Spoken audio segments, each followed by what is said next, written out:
So I'm Bridget. I'm a clinical social worker in palliative care at the University of San Francisco.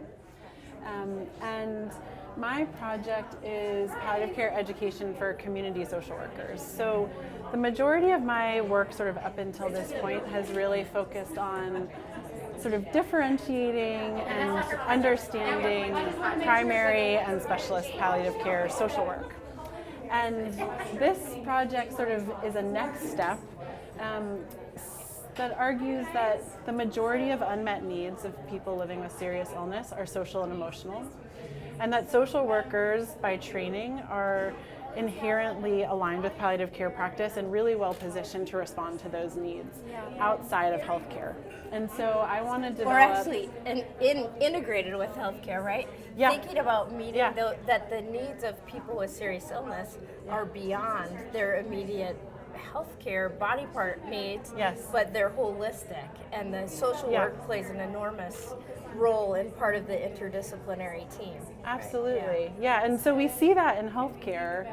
And often in healthcare encounters, that's not where we're going to get into a lot of the daily issues that people with serious illness are really struggling with. And so community-based social workers in education, in homeless services, in the criminal justice system are positioned to assess and respond to basic needs. And so this program or this project looks to develop a community-based curriculum to really bring interprofessionally informed curriculum, so the wisdom from healthcare, the wisdom from all the disciplines we work with in palliative care into the community, so that social workers feel supported and resourced to respond to basic palliative care needs where they work.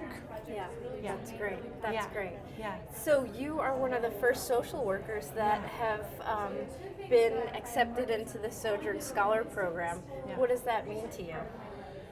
It's a great honor. I feel really, really lucky to be one of the first social workers, and it feels like an extraordinary opportunity to help to raise the social work perspective and to integrate it into the existing program and to continue to learn from physician, nursing, chaplaincy leaders.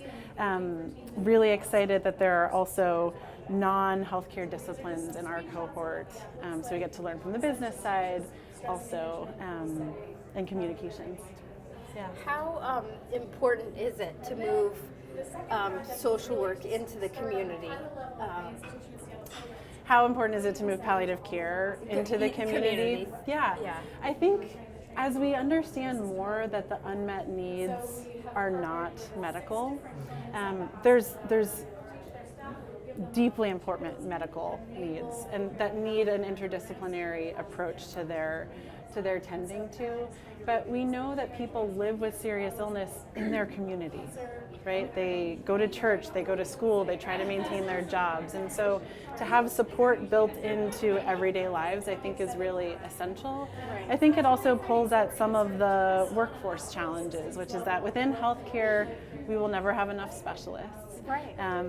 Or maybe we will one day, I shouldn't be so pessimistic, but we need to expand the work really, I think, into like where people live, where they're living their lives. It helps to normalize the experience too. Yeah. I think if it's in your community and you're talking with someone holistically about, your spiritual needs, your psychological needs, your social needs, in addition to whatever medical treatment you're having. I think Absolutely. It's really looking at that whole person. And I think through this project we'll learn a lot about, or I will learn a lot about sort of the culture at large. And in many ways, community social work education is layperson education because they're not oriented to the healthcare system. So I think it will give information about education support opportunities for healthcare consumers as well, and hopefully infuse some cultural change around like how we hold people.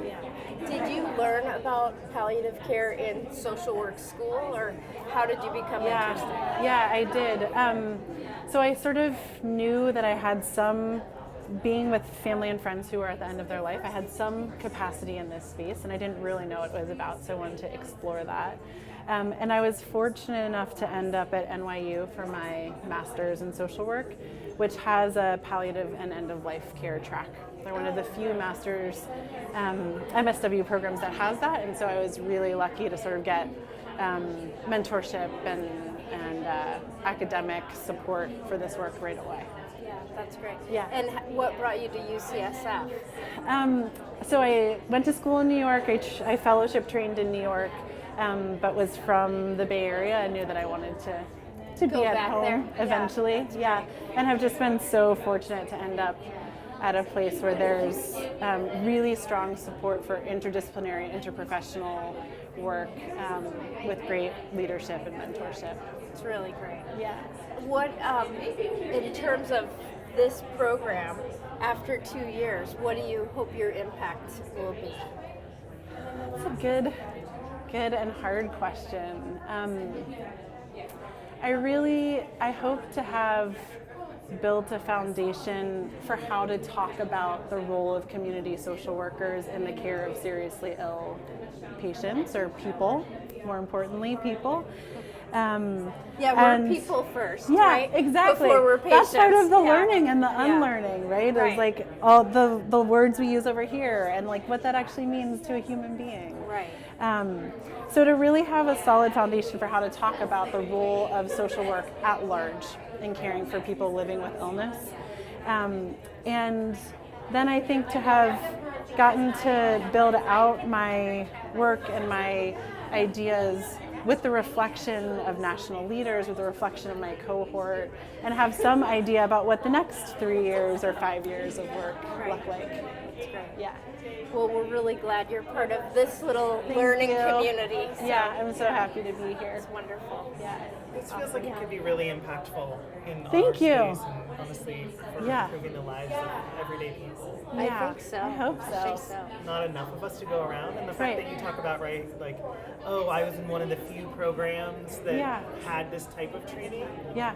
There aren't enough people that are educated and socialized to this way of thinking that health is not just physical, but spiritual and emotional and all of these components that make us messy human beings and makes us alive. Well, and being in the community where people live and where people want to be, and having trusted members of their community, being knowledgeable about their healthcare journey, I think is amazing. I think it gives light to more culturally relevant and appropriate care. And the truth is like we don't figure out the messy pieces of our life during an acute hospitalization. Right. That is not when our executive function is not thriving, right? We're not making big change or strides usually there. And so how do we do this in living rooms and churches and